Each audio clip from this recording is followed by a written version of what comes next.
Oh, hey, what's going on? Today, we're going to talk about granola, because granola on Amazon can teach us a lot about things. Most notably, how searches are populated within the search results and how they can differ if you search for the granola term or the brand term. We're going to specifically talk about Purely Elizabeth and how they're sort of missing the boat with one thing in particular and what you can do to avoid that situation. Let's transition over. What are we talking about? So let's look at granola.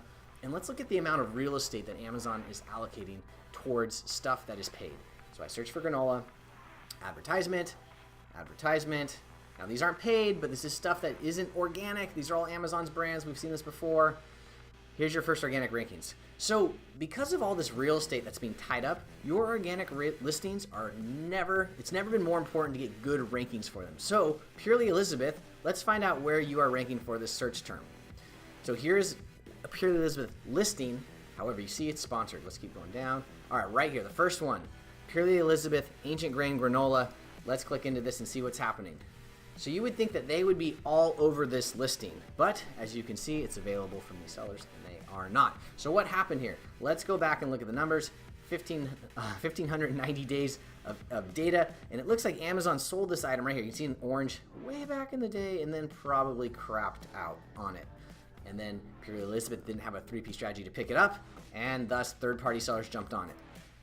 And you can see, because it still has that organic ranking, there must be some momentum. Let's go back, look at the other ones. Let's see the same situation here. You can see Amazon sold this until here, and then went away, right? So you can come back to me and say, well, the term is granola. Obviously, Purely Elizabeth maybe gets more search volume for their actual brand name. Let's look into it. So merchant words, you can see granola here gets 143,000 searches a month. Purely Elizabeth gets, and these are estimates, gets estimated 63,000 searches per month.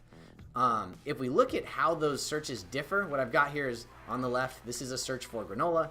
On the right, this is a search for Purely Elizabeth. You can see they're doing really well. I mean, they're getting bid on here, but that'll probably rotate. But you can see they're doing well from like a visibility perspective. And you can see probably where they went with their items when they crapped out. They probably went up to 3-packs. But that doesn't discount the need for someone to buy your product in smaller quantity, especially if they want to test it out, especially if they want to, get on a trial basis.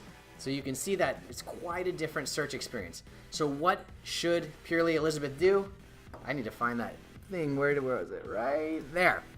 Purely Elizabeth should take over this listing and do a couple things. First off, on the listings that aren't ranking #1 organic or on the first page of organic, start bidding on the terms that you want to rank for. Do searches for those terms. See where you're showing up. Use tools that can track your search rankings. There's quite a few out there.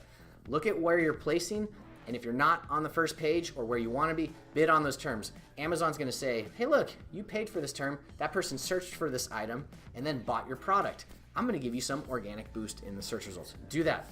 Number 2, I guess, and before you even do that, so this could be number 1 before the advertisements, make sure your keywords are in your titles, in your bullets, in your descriptions. If people are asking questions on your page, interlace those keywords into your answers as long as it's not spammy, as long as it's natural. How that all plays into the actual search algorithm, it's a little bit of a black box. Anybody that thinks they know that, I would question it. But you can do all those and put those in the back end search terms, put all that stuff in the back end into Seller Central, all that stuff, so you can start producing more search visibility. And then the last thing that you could do, if you cannot penetrate the first page of search rankings, you could look at this listing, Purely Elizabeth, and say, well, let's jump on it. Maybe we start selling a 2-pack on this listing, right? This is for our ancient granola, 12 ounce. It wasn't profitable. 1, put a 2-pack offering on here, right? Do a double variation for that. This listing has the visibility for that term that's getting over 240,000 searches a month. So variate and capitalize on it. Does anybody else have more tips out there? I would love to hear from you. That's all I got. Cheers and out.